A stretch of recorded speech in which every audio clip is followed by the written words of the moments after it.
రైతులు మహిళలందరూ కలిసి ఇక ఈ కారు మనకు వనికిరాదు, ఈ కారు అనుము చెడ్డది, దీన్ని వర్క్ షాప్లకు పంపించాలి, మెకానిక్ షెడ్లకు పంపాలి అని మెకానిక్ షెడ్లు పెట్టి టైర్లు వీకి రాళ్లు పెట్టి నిలబెట్టిరు. ఇవాళ తిరగనికే కారు షెడ్డుకు పోయిందని బిల్లా రంగాలు ఇద్దరు ఇవాళ జూబ్లీ హిల్స్ ప్రాంతంలో ఆటోలల్లో తిరిగి మళ్ళా మీ ముందల నాటకాలు మొదలు పెట్టిండ్రు. ఇవాళ వాళ్ళు జూబ్లీ హిల్స్ లో ఇప్పుడే కొత్తగా సమస్యలు వచ్చినట్టు, ఇప్పుడే ఈ సమస్యలు ఉన్నట్టు ఈ ప్రాంత ప్రజల్ని మభ్యపెట్టే ప్రయత్నం చేస్తున్నారు. అదేవిధంగా ఉప ఎన్నికల సందర్భంగా ఈరోజు మాగంటి సునీతమ్మని మీకు చూపించి భర్త చనిపోయిండు, ఆడబిడ్డకి ఎన్నికల్లో ఓటేయండి అని ఈరోజు మిమ్మల్ని అడుగుతున్నారు. నేను ఈ ప్రాంత ప్రజలకు ముఖ్యంగా ఈ పక్కనున్న బస్తీలు ఆనాడు పేదోళ్ల దేవుడు, పేదోళ్ల గుండె ధైర్యం పి జనార్దన్ రెడ్డి గారు 2007 నాడు చచ్చిపోయినప్పుడు, పీజేఆర్ గుండాగి చనిపోయినప్పుడు ఆయన కుటుంబానికి ఏకగ్రీవం ఇయ్యాలి అని ఆనాడు రాజకీయ పార్టీలు ఆలోచన చేసి గతంలో ఉన్న సాంప్రదాయాన్ని కొనసాగించే విధంగా పీజేఆర్ కుటుంబాన్ని ఏకగ్రీవం చెయ్యాలని నిర్ణయం జరిగింది. అందులో భాగంగానే ఆనాడు తెలుగుదేశం పార్టీ పెద్దలు నారా చంద్రబాబు నాయుడు గారు పీజేఆర్ కుటుంబానికి అభ్యర్థిని ఎన్నికల బరిలో పోటీ పెట్టకుండా ఏకగ్రీవంగా ఎన్నిక చెయ్యాలని ఆనాడు తెలుగుదేశం పార్టీ సహకరించి ముందుకు వచ్చింది. ఆనాడు చంద్రబాబు నాయుడు గారు పీజేఆర్ ఈ ప్రాంతానికి అందించిన సేవలను గుర్తించి ఎన్నికలు లేకుండా ఏకగ్రీవంగా ఎమ్మెల్యేను చెయ్యాలంటే చంద్రశేఖరరావు గారు ఎన్నికల బరిలో అభ్యర్థిని నిలబెడితే పీజేఆర్ కుటుంబం కేసీఆర్ ను కలవడానికి ఇంటికి పోతే 3 గంటలు గేటు ముంద నిలబెట్టి ఎర్రటెండలో కలవకుట్ట వెనక్కి పంపించి ఈ ప్రాంతంలో అభ్యర్థులు చనిపోతే, ఎమ్మెల్యేలు చనిపోతే ఎన్నికలు తీసుకొచ్చిన దుర్మార్గుడే కసాయే కేసీఆర్ అని చెప్పి నేను ఈరోజు చెప్పదలుచుకున్నా. ఆనాడు పీజేఆర్ నీకంటే ముందు ఈ నగర సమస్యల మీద, ఈ ప్రాంత సమస్యల మీద ఉమ్మడి రాష్ట్రంలో సమస్యల్ని పరిష్కరించాలని పోరాటాలు చేసిండు. అలాంటి పీజేఆర్ ఈ హైదరాబాద్ నగరానికి వివిధ ప్రాంతాల నుంచి వలస వస్తున్న ఉద్యోగాల కోసం, ఉపాధి కోసం ఈ ప్రాంతానికి వచ్చిన పేదవాళ్లకు నిల్వ నీడ లేకపోతే ఉండడానికి గుడిసె, తాగడానికి నీళ్లను అందించి పేదవాళ్ళను ఆదుకున్న చరిత్ర పి జనార్దన్ రెడ్డి గారికి ఉన్నది. ఈ పక్కన ఉన్న బస్తీలల్లా ఏ తలుపు తట్టినా, ఏ గుండె తట్టినా పీజేఆర్ సహాయం ఏ విధంగా ఉండేనో గక్కడ మా లంబాడ సోదరులు, మా ఆడబిడ్డలు, మా లంబాడి ఆడబిడ్డలు, మా రాములు నాయకునో, మా శంకర్ నాయకునో ఎవరిని అడిగినా చెప్తారు. ఈ ప్రాంతంలో ఈ లంబాడ సోదరులకు ఆనాడు పీజేఆర్ గారు ఏ విధంగా అండగా నిలబడ్డాడు. అలాంటి పీజేఆర్ కుటుంబానికి వ్యతిరేకంగా ఎన్నికల్లో పోటీ పెట్టి ఈనాడు ఎన్నికలలో, ఉప ఎన్నికల్లో సెంటిమెంటును ఈరోజు రాజేయాలని చూస్తున్నారు. అందుకే మిత్రులారా, ఇవాళ ఈ ప్రాంతంలో బోడబండ కావచ్చు, ఎర్రగడ్డ కావచ్చు, యూసుఫ్ గూడ కావచ్చు, వెంగళరావు నగర్ కావచ్చు, లేకపోతే ఈ ప్రాంతంలో ఉండే ప్రతి బస్తీ కొత్తగా సమస్యలు వచ్చినట్టు ఇవాళ బీఆర్ఎస్ వాళ్ళు మాట్లాడుతున్నారు.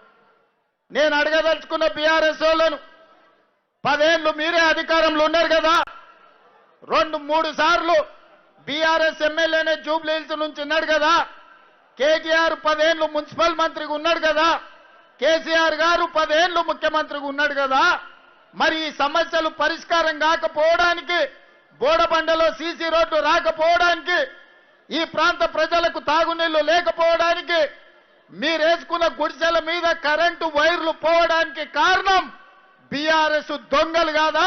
ఇవాళ బిల్లా రంగాలు ఆటోలలో వచ్చి మీ సమస్యలు మేం పరిష్కరిస్తామని ఇవాళ బిల్లా రంగాలు చెప్తున్నారు. నేను అడుగుతున్నా, ఇవాళ తాడు లేదు, బొంగరం లేదు, తాడు బొంగరం లేనోడు వచ్చి ఇవాళ బోడబండ బస్తీని నేను అభివృద్ధి చేస్తా అని చెప్తే నమ్మడానికి ఇక్కడ ఉన్నోళ్ళంతా అమాయకులా? మా పాలమూరోళ్ళు మంచోళ్లే గాని మా పాలమూరులేం అమాయకులు కాదు. మట్టి పని, తట్ట పని, పార పని ప్రపంచంలో ఎక్కడ ఉన్నా కష్టపడి పనిచేసే మేము మంచేందో చెడేందో గుర్తుపట్టనంత అమాయకులం కాదు. అందుకే ఇవాళ మమ్మల్ని నమ్మించి మోసం చేస్తే ఏమైతుందో పాలమూరు జిల్లాలో చూసిర్రు బీఆర్ఎస్ వాళ్ళు. ఈసారి జూబ్లీ హిల్స్ లో చూడబోతున్నారు. అందుకే మిత్రులారా, వాళ్ళు చెప్పే అబద్ధాలు, వాళ్ళు లేవనెత్తుతున్న సమస్యలు, దీనికి వాళ్ళే కారణం కాదా? మీరు ఒక్కసారి ఆలోచన చేయండి. 10 ఏళ్ల అధికారంలో ఉన్న వాళ్ళు 2 ఏళ్లు కూడా మేము పూర్తి చేసుకోలే. ఈ ప్రాంతంలో 14,159 రేషన్ కార్డులు ఇచ్చింది కాంగ్రెస్ పార్టీ కాదా? అడిగిన వాళ్ళందరికీ రేషన్ కార్డులు ఇచ్చింది కాంగ్రెస్ పార్టీ కాదా? ఇవాళ పేదవాళ్ళ ఇండ్లల్లో 200 యూనిట్లు ఉచిత కరెంట్ ఇచ్చి కరెంటు బిల్లు కట్టాల్సిన పని లేదు. పేదల ఇండ్లల్లో వెలుగులు నింపాలి, పేదోళ్ళ కండ్లల్లో సంతోషాన్ని చూడాలి అని ఇవాళ ఇందిరమ్మ రాజ్యంలో మీ బస్తీలలో మీ ఇండ్లకు ఉచితంగా కరెంట్ ఇస్తున్న మాట వాస్తవం కాదా? ఇవాళ ఇదే కాదు, ఆనాడు రేషన్ షాపుల్లో దొడ్డు బియ్యం కేసీఆర్ ఇస్తే ఆ దొడ్డు బియ్యము పశువుల దానాకు పంపించేది మా ఆడబిడ్డలు, మా లంబాడి ఆడబిడ్డలు ఈడు ఉన్నారు. ఆనాడు ఎవరన్నా కేసీఆర్ ఇచ్చిన బియ్యం తిన్నారా? మరి ఇవాళ ఇందిరమ్మ రాజ్యంలో మేము సన్న బియ్యం ఇస్తున్నాం. ఇవాళ ప్రతి కుటుంబానికి ప్రతి మనిషికి 6 కిలోల దాకా సన్న బియ్యం ఇస్తున్నాం. ఇవాళ సన్న బియ్యం అమ్మ తల్లిదండ్రులే కాదు, సంటి పిల్లలకు కూడా ఇవాళ అన్నం పెట్టే పరిస్థితి వచ్చింది. సన్న బియ్యం ఇవాళ మీకు అందరికి వస్తున్నాయా లేదా ఒకసారి ఆలోచన చెయ్యండి. దొడ్డు బియ్యం ఇచ్చినాడు, అవి ఎక్కడికో పోయేది. ఇవాళ సన్న బియ్యం ఇస్తే పేదోళ్ళు 4 బుక్కల బువ్వ తింటున్నారు కష్టపడి. ఇదే కాదు, మా ఆడబిడ్డల వెనకాల చాలా మంది ఉన్నారు, వేలాది మంది మా ఆడబిడ్డల ఆశీర్వాదంకి వచ్చారు.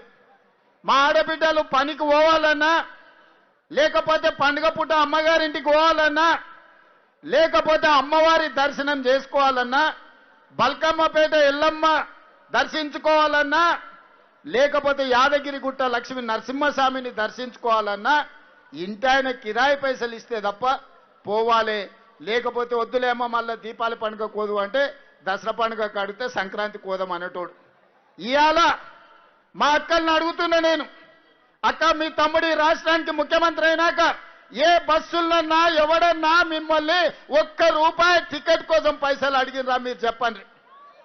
మరి ఇవాళ మీ తమ్ముడు ముఖ్యమంత్రి అయితే రాష్ట్రం నలుమూలల భద్రాచలంలో రాముల వారిని కొలవాలన్నా, యాదగిరి గుట్టలో లక్ష్మీ నరసింహస్వామిని దర్శించుకోవాలన్నా, బల్కంపేట ఎల్లమ్మ దగ్గరికి పోవాలన్నా ఆడబిడ్డల్ని 1 పైసా లేకుండా బస్సులలో నేను ఇవాళ ఉచిత ప్రయాణం మీకు అందించిన. వాళ్ళేమంటారు? ఆటో డ్రైవర్ల పొట్టగొట్టిరు, ఆటో డ్రైవర్లకు నష్టం జరిగింది, ఇవాళ ఆడపిల్లలకు ఉచిత బస్సు రద్దు చేయమని బీఆర్ఎస్ వాళ్ళు గల్లీలలో తిరుగుతారు. గిది వాళ్ళ గలీజ్ బుద్ధి. 2014 నుంచి 1 ఆడబిడ్డకు కూడా మంత్రి పదవి ఇయ్యలే. ఇవాళ మన ప్రభుత్వంలో మీ అభిమాన నాయకురాలు సీతక్కని మంత్రిని చేసినాం, కొండా సురేఖమ్మని మంత్రిని చేసినాం. ఇవాళ పెత్తనం మీ చేతిలో పెట్టినాం. 67 లక్షల మహిళా సంఘాల సభ్యులకు ఇవాళ పెత్తనం ఇచ్చినాం. 1000 ఆర్టీసీ బస్సులు నడిపే అధికారం మా ఆడబిడ్డలకు ఇచ్చినాం. ఇవాళ జిల్లాలలో పెట్రోల్ బంకులు నడిపే బాధ్యత మీకు ఇచ్చినాం. ఇదే కాదు, హైటెక్ సిటీ పక్కన 100 కోట్ల రూపాయల విలువ ఉండే భూమి మీరు తయారు చేసిన ఉత్పత్తులు అమ్మడానికి విప్రో, ఇన్ఫోసిస్, మైక్రోసాఫ్ట్ లాంటి ప్రపంచ దిగ్గజాలైన కంపెనీల పక్కన శిల్పారామం దగ్గర మా ఆడబిడ్డలకు ఇవాళ ఇందిరా బజార్, మహిళా బజార్ అని చెప్పి మీ ఉత్పత్తులను అక్కడ అమ్మడానికి మీకు